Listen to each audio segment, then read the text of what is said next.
Hey guys, if you're enjoying the content that I'm making, please click that subscribe button. Also remember to click that bell button and make sure to tick that box to send all notifications so you don't miss out on any videos. With that in mind, let's get on with the video.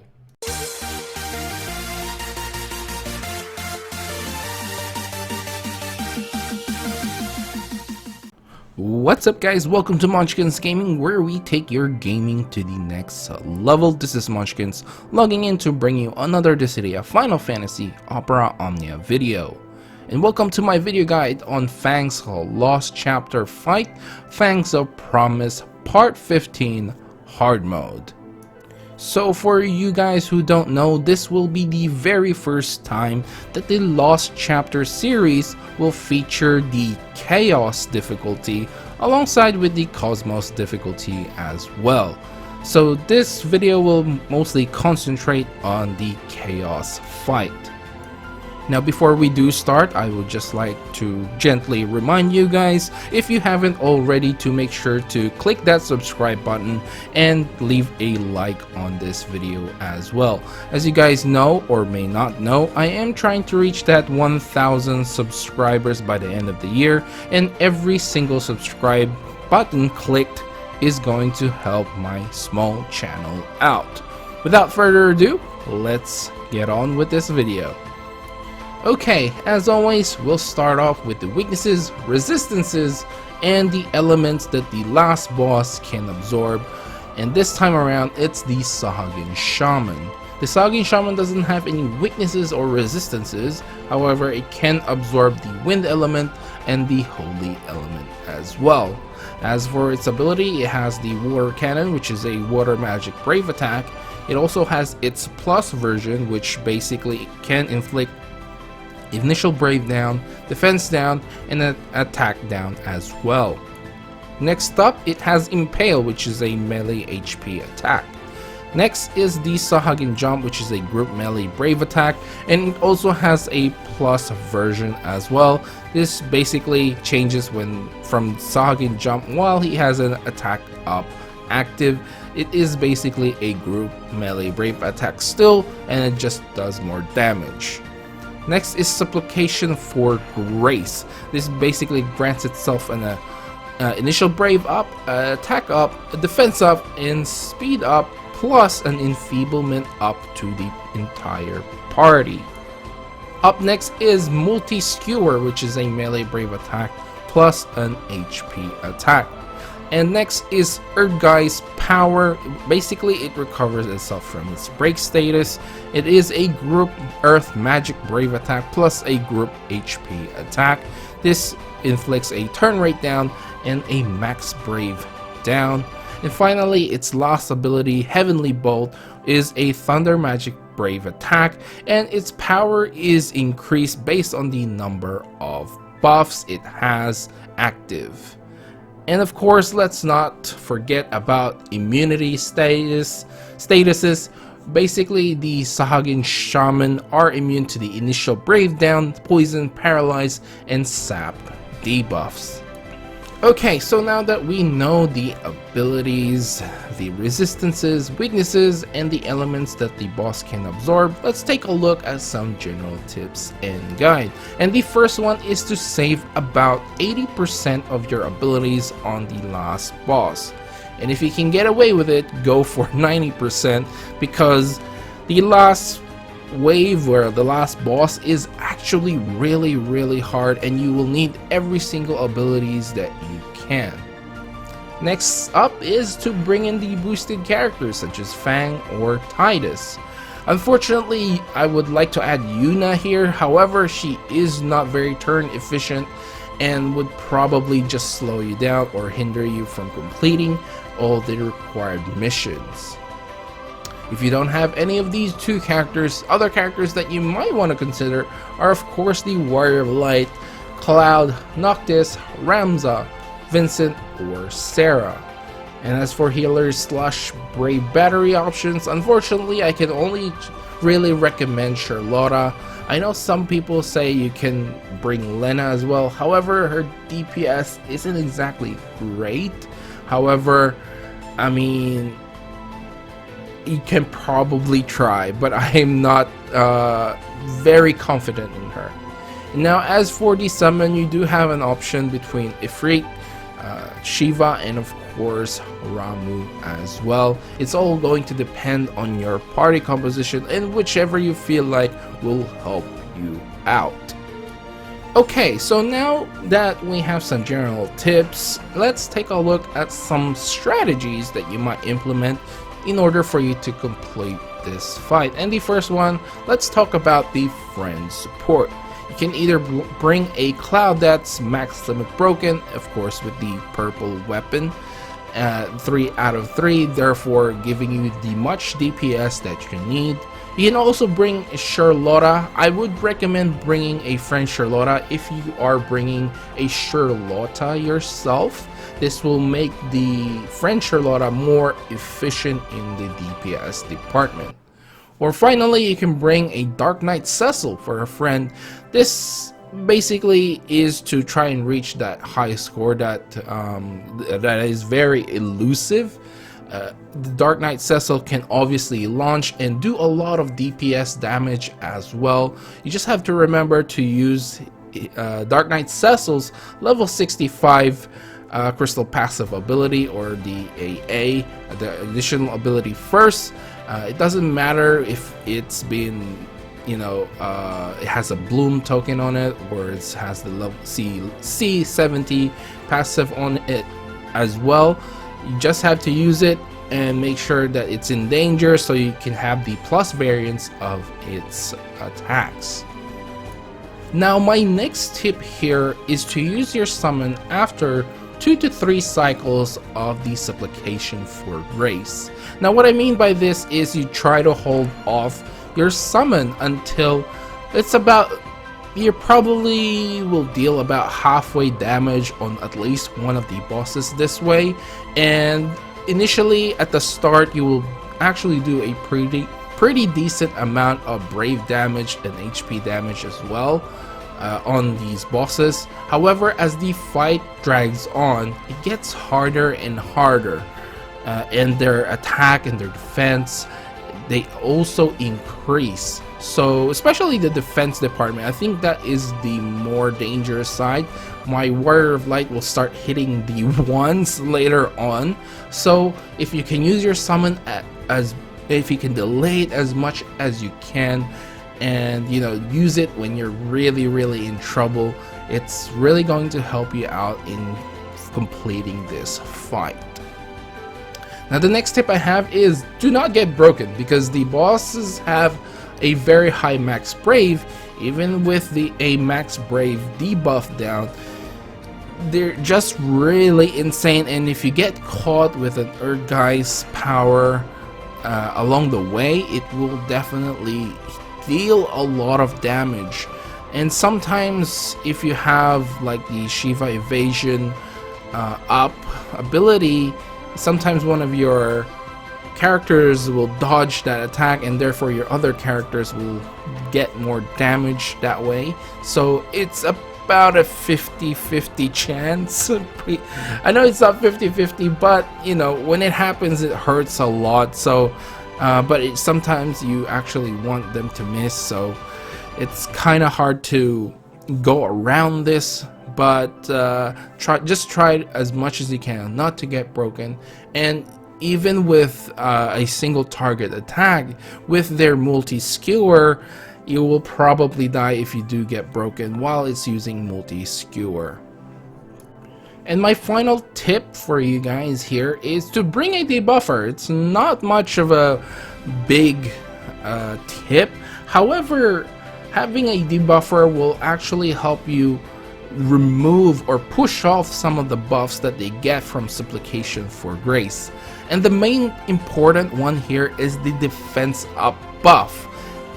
While it's up, you probably will be hitting in the low 200s or even ones later down in the fight. So if you can actually apply like 3 unique debuffs, it will really help your team out, therefore removing the defense up buff. If you can apply 4 debuffs, you can actually take off the speed up buff as well. So having a debuffer is really going to help you out.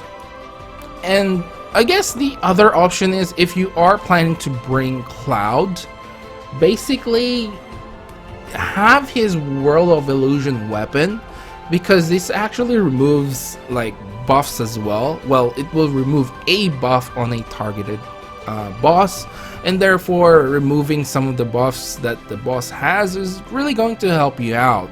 And I guess the other thing is, if you're planning to bring a Cloud yourself, having them max limit broken 3 out of 3 with, you know, fully limit break with their purple weapon or EX plus weapon, I should just say a fully limit broken EX plus weapon is really going to help you out in the DPS department. Trust me, I tried with 2 out of 3 because I was being stingy, and I did manage to basically meet the turn requirement, but it wasn't enough. And when I finally limit broken my EX plus weapon, fully max limit broken, it actually really helped out in the DPS department, and it pretty much reduced like 7 turns or more. So, and I could probably get a better score if I really tried, but I honestly was really tired by then, so just getting the score was enough for me. Alright, so those are the strategies that or tips that I can give you guys. It's time to take a look at some possible party compositions. The first one is the one that you are seeing here, the Warrior of Light Charlotta with a Cloud. Either with a Cloud or a Charlotta support. Again, it has to be a fully limit broken EX plus Cloud, and if you can get away with it, if they have the World of Illusion weapon as well, it's definitely gonna help you out. And this one is with a Shiva summon. Now, like I said earlier, my Cloud here is actually fully limit broken with its EX plus weapon, and it's really gonna help you guys out if you can do this. However, you do have to kind of EX plus another or realize another weapon in order for you to get that ingot right now. At least right now. I plan to wait until later on, maybe EX plusing the Warrior of Light's weapon. However, I got Fang's weapon, which is one of my favorite characters, and I, you know, ended up realizing her EX plus weapon and getting the ingot from there. I know Fang is not the best character right now. However, she is one of my favorite characters in 13, so I decided, what the hell, I'll just do it. I'm sure there will be more ingots later on. So that's pretty much it. And if you are using a Charlotta support, the idea here is for your own Charlotta to use her EX ability before you switch in the other Charlotta, which basically you switch out the Warrior of Light, if that makes sense.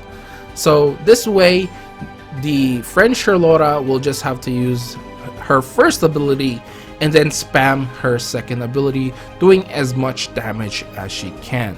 Because while, you know, your own Charlotta's EX buff is out, it's not stackable, so only one Charlotta needs the EX buff up, and this way you'll maximize the amount of DPS that your friend Charlotta brings.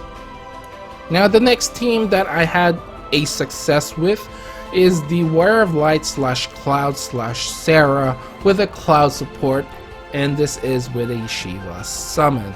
Sarah's role here is basically applying the debuffs, and of course Cloud can remove the debuffs as well as inflict his own debuffs. If you actually use his HP attack, there's a chance that he can inflict like a defense down, but that's neither here nor there. So I know Sarah's poison debuff is not going to work. However, her unique debuff from her EX weapon is actually very helpful in this fight. So you will have a success here. Unfortunately, when I used this team, I never got a complete. I did, however, clear the fight. So if you're aiming to clear the fight, this team is actually pretty good, and you can actually complete it because other people have used this team composition as well and actually completed the fight. So you'll probably need a perfect Sarah.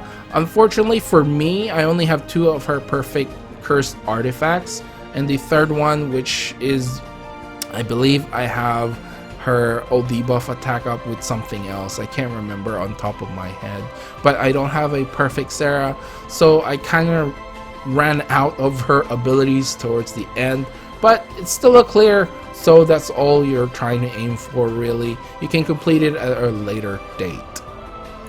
Okay, so the next team is very interesting. This is with a Noctis Charlotta Sarah with a Charlotta support, and again with a Shiva summon. And I must say, the reason why a lot of the recommended summon I have is Shiva is because of the speed that Shiva can bring, and because the Sahagin Shaman inflicts a speed down debuff, and I mean the speed up, sorry.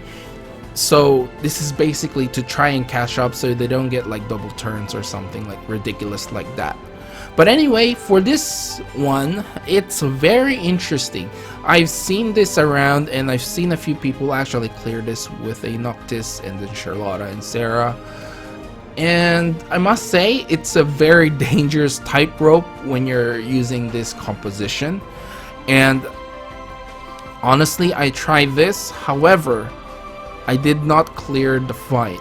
When I tried this, I actually really completely failed, but at the same time, the reason why I failed is because I probably didn't use Charlotta, the French Charlotta, effectively, because at that time I was still using the French Charlotta's EX, and you know, pumping out whatever, you know, inefficient turns that I can. So honestly, if you're gonna use this team, you really have to know what you're doing, especially with Noctis. So Noctis can actually apply a unique debuff, the point blank range. So if you can apply that alongside with Charlotta's unique debuff with her HP attack, plus with Sarah's unique debuff with her EX weapon, then you will probably you will have like 2 sap debuffs that are unique, so it always lowers down the boss's brave whenever they recover their brave. However, it's still very dangerous to get broken. So if I were you, if you're using this composition, just don't get broken, and make sure that you have enough brave, because towards the end, like I said, their attack and the defense seem to like increase. I know the defense increased, but the attacks I'm not 100% sure, but they do feel like they hit a lot harder, whether it's because they have the buffs or not. But yeah, try not to get broken here. Now the last team I have for you guys here is the Warrior of Light Sarah Charlotta with a Charlotta support, and again Shiva summon. Now as you can see, there's no cloud here. Where do you get the DPS? Well, basically the other Charlotta will try and carry you. So the way I told you guys how to use the French Charlotta is the way to go here, and plus with the Brave Battery options, you know, it is a pretty good deal. The other option here is using a Dark Knight Cecil support as well. Basically, the way you're gonna do the DPS here is with Brave Battery. So when you finally switch in either Charlotta or again Dark Knight Cecil, I feel like Dark Knight Cecil will be pretty good as well in any of these party compositions that I mentioned. Then basically the other 2 characters that are left, either the Warrior of Light or Charlotta, you know, or Sarah or Charlotta will be the Brave Battery, and then big DPS as much as you can. Hopefully you can survive towards the end of the fight, because I feel like with this composition you do as much as you can on what you got at the start of the fight, and towards the end when you summon, hopefully either one of them dies, or at least, you know, the other one is close to dying. Okay, so we are finally at the end of this video, and of course I will give you guys my final thoughts on this fight. Well, all I can say is chaos is here, and I must say it is very, very challenging. Honestly, like I said earlier, I wanted to clear this or complete this with a 2 out of 3 cloud, which I feel like it's possible if I really put the time and effort in, because I did manage to get a, you know, clear on all the missions. The only thing that I didn't get from that was the high score, which was kind of surprising. I met all the scores, all the missions, but I still didn't get the high score. I only got about 430k, I think, if I remember that correctly. But yeah, I think it's possible, but the added DPS that a fully limit broken EX Plus cloud brings is not to be underestimated at all. So if you can get away with it, or if you already have a fully max limit broken EX Plus cloud, I highly suggest you bring that cloud with you, because it will make this fight a lot easier in terms of the DPS department. And all you have to do is try to work your way around into surviving the attacks that the bosses bring. But honestly guys, the Fang event and coming soon the Deuce event are the nightmares I had during the EX era. So having to do these fights, it's like bringing back the trauma that I had to do to clear those fights way back, and it's just bringing bad memories. So before, I said Fang's character event was one of the hardest EX's fight that we had, and now her Lost Chapter is the start of the Chaos era in the Lost Chapter era, or the Lost Chapter series.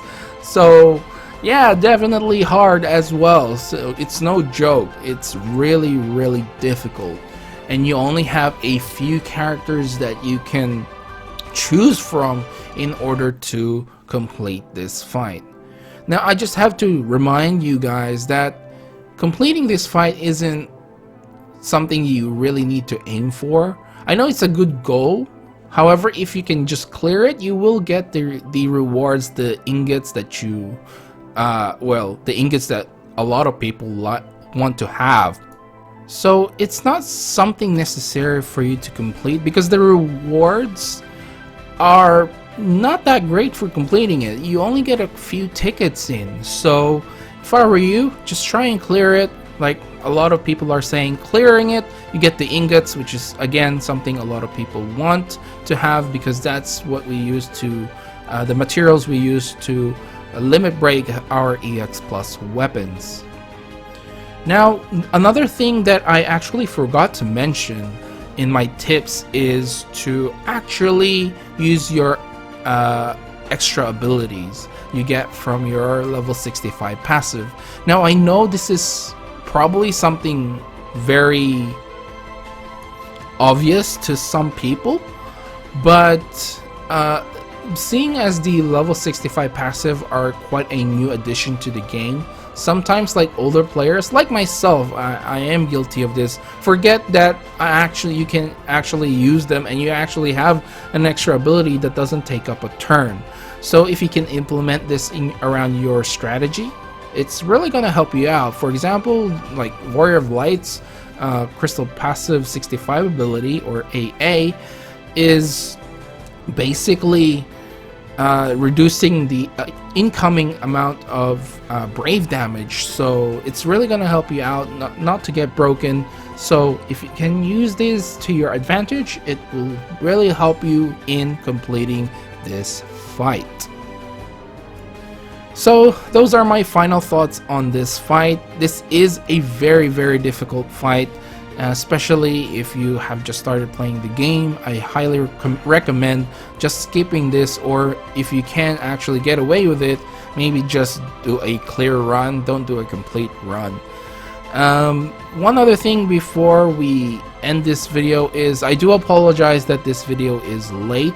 I know I waited all the way to the end of this video to actually apologize, but I just didn't have the time, unfortunately, and I'm doing my best to get these videos out as early as I can. However, if I have work, it just gets in the way. So anyway, that's it for this video. Please remember to click like and subscribe to my channel if you haven't already. Like I said earlier, I am trying to reach that 1,000 subscribers by the end of the year, and every single like and every single subscribe hit in that button, whatever you want to call it, is really gonna help my channel out. Now, as always, I would like to hear from you guys. Which team did you use for this fight? Did you go for a unconventional team composition with Noctis, or did you just use Cloud, a full limit broken Cloud EX Plus, in order to blast your way through this fight? Of course, this is with the Warrior of Light as well.